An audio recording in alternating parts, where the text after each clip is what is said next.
So my name is Peter Pinto. I'm from Milford, Pennsylvania. I grew up in a very low-income household.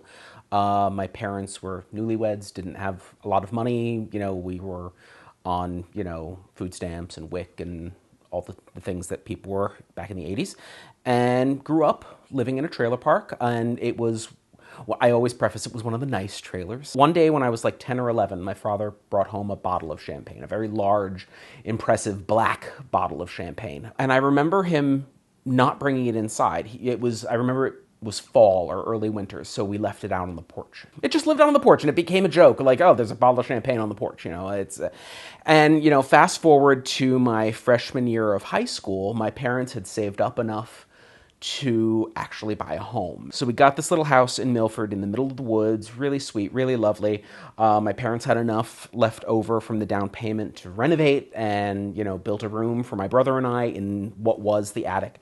And, we moved in, got settled, and I'm thinking now's the perfect time for us to, during the housewarming, to open that weird bottle of champagne that was hiding on the porch. And my father said, no, this is not the right time. I graduate high school. Still not time. I moved to Manhattan, which is where I have been since 1999.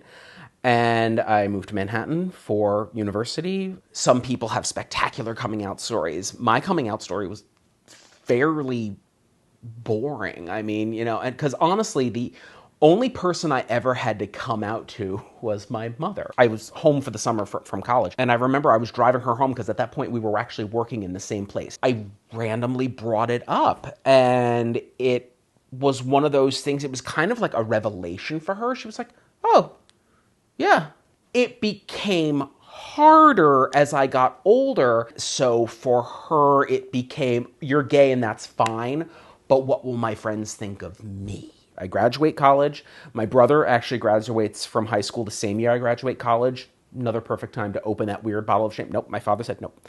And at this point, it's gone from living in the porch of the trailer to living in the basement of my parents' home, and like literally under the stairs, collecting dust, what have you. We get to 2005. I've graduated. I have gone from being a, performer to being a writer. And now I'm, just a working fool in Manhattan doing, theater when I can, how I want to. And I meet my husband, Joey. That was 2005. About a year and a half later, I asked him to marry me. He says yes.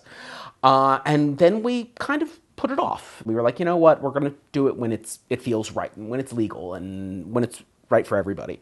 So 2011 comes along, and it's made fully legal in New York, and we're like, okay, now is the time. We're like, okay, we got the license, and we're kind of sitting on it. And that year, couldn't afford to take a vacation, so we did a staycation. So it was a lot of stuff, like a lot of visiting stores, antique shops, eating, what have you. And I said, while we're here, do you want to get married? We literally planned nothing. We had the license already. We made the announcement on Facebook. Anybody who wants to come can come. The night before, I get a very strongly worded email from my mother. How could you do this to me? What are you doing? Why? And I'm like, you can choose to be part of our life or not. It's your choice. I will always love you no matter what your choice is. Joey and I had our wedding. The very first thing we did was go down to City Hall with, our chosen family, and got married here in the city. Fast forward through the end of the year, we're still living together. My mother, who up until this point they had met Joey before, they knew we were married. My mother said, you're coming up for Thanksgiving, why don't you bring Joey? And I said, are you okay with that? And she said, absolutely. And I said, okay, great, fabulous. We take the train, we get there. My parents have already met him, but this was a little bit more, formal. This is the first time he had been invited to their home. It's Thanksgiving. We've had it, I think we got there the day before. So we got to know, they basically got to know him. We, sat around, had drinks and watched movies and went shopping. My parents were doing their best to get to know him. And, the next day was Thanksgiving, and we're getting ready to eat dinner, and we're all sitting around the kitchen table, and my father has brought, has filled the table up, and we're all serving ourselves, and we're literally getting ready to lift the forks, and my father said, oh, I knew I forgot something. He disappears, and we're all just sitting there, and, we're not even thinking anything of it. We're like, Don't even know what he's thinking. Like, literally, even my mother's like, I don't know what he's doing. My father comes up with that bottle of champagne, covered in dust. And he says, this is what it was for. And he takes a paper towel and he just wipes it down and he pops it. And we each get a glass. And he's like, I've been saving this for this long. This is the day it needed to be opened. He was waiting all this time for that moment to happen. Maybe he didn't even know what he was holding it on for, holding on for it for.